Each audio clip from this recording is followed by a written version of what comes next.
Hello guys, কেমন আছো সবাই? আশা করি ভালো আছো। তো গাইস, আবার একটা নতুন ভিডিও নিয়ে চলে এসেছি। তো তোমরা বলবা কিরকম বা ভিডিও, যেমনই আছে তেমনই দেখাচ্ছি। দেখো, আমার তো সকালে অবশ্যই 12টা বেজেই থাকে, অত থাকবে। কি করব, কাজ থেকে ঘর, ঘর থেকে কাজ, তাছাড়া আমাদের জিন্দেগিতে আর কিছুই নেই। তো আজ আমি কি নিয়ে এলাম বাজার থেকে, কি করব, কি রান্না করব, তোমাদেরকে একটু দেখাই। তোমরা অবশ্যই দেখো, দেখতে থাকো। দেখো, আমি নিয়ে এসেছি মাছ। এই একটা মাছ যে শাক হয়ে গেছে, ঝরঝরা করা হয়ে গেছে। আর একটা মাছ, এই মাছটা অত অল্প কেন, লাস্টের বেলা বাচ্চা ছিল তাই নিয়ে এসেছি। তো এটাকে আমি আলু দিয়ে রান্না করব, এটাকে নর্মালি ভাজবো, ফ্রাই করব। আর এই দেখো আমার এই মশলাপাতি আছে, নিয়ে চলে এসেছি।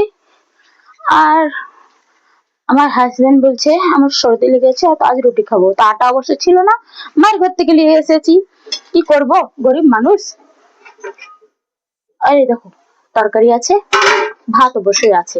তা আমি যে তাহলে রুটি বানিয়ে দিই। কি করব বলো, চেয়ে চিনতে খেতে হয়, গরিব মানুষ। ফড়িং ধরে খায় আর ঘোড়ায় চেপে হাঁটতে যায়। আর কি বলবো, গরিব মানুষের ঘরে কি আর বলবো বলো।